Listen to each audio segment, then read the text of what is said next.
আসসালামু আলাইকুম।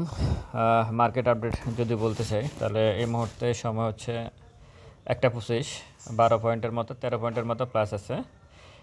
716 কোটি টাকার লেনদেন, 118টা অ্যাডভান্স আর 246টা ডিক্লাইন।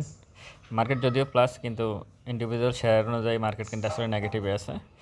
মার্কেট গতকালকে যে পজিশনে আসলে ট্রেড হচ্ছিল, মার্কেট আজকেও সেই পজিশনে আছে।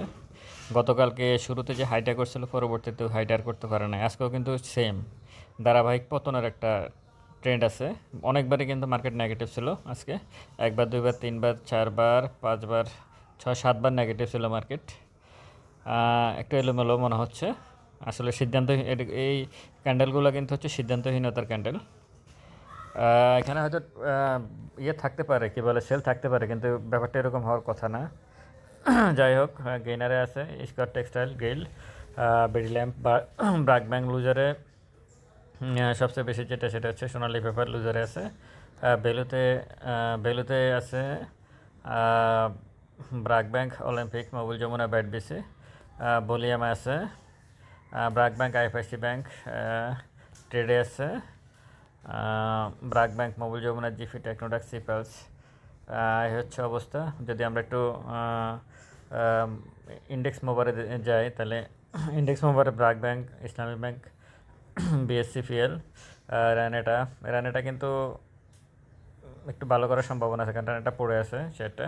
City bank, BRAC bank, IFIC bank negative যদি দেখি, নেগেটিভে আছে আসলে ওয়েস্ট হোল্ডিং, জিপি, রূপালী ব্যাংক, প্রাইম ব্যাংক। এই হচ্ছে অবস্থা। এখন যদি একটু ক্যান্ডেলটা দেখি, আজকের ক্যান্ডেলের কী অবস্থা।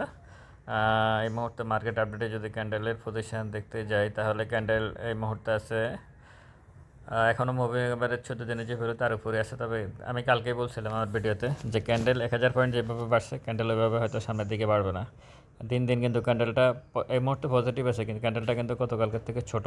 দিন শেষে এটা কিন্তু খুব সম্ভবত একটা সেল প্রেশার আছে মার্কেটে, যার কারণে আসলে এই অবস্থা এটা থাকা স্বাভাবিক। একটা এই মুহূর্তে আসে একটা রেড ক্যান্ডেল হলেও এত টেনশনের কিছু নাই। যতক্ষণ পর্যন্ত মুভিং এভারেজ 14 দিনের ভ্যালুর উপরে মার্কেট থাকে, ততক্ষণ পর্যন্ত আসলে কোনো টেনশনের কিছু নেই। তবে মার্কেট খুব দ্রুত বাড়বে না, এই ব্যাপারে কনফার্ম থাকেন।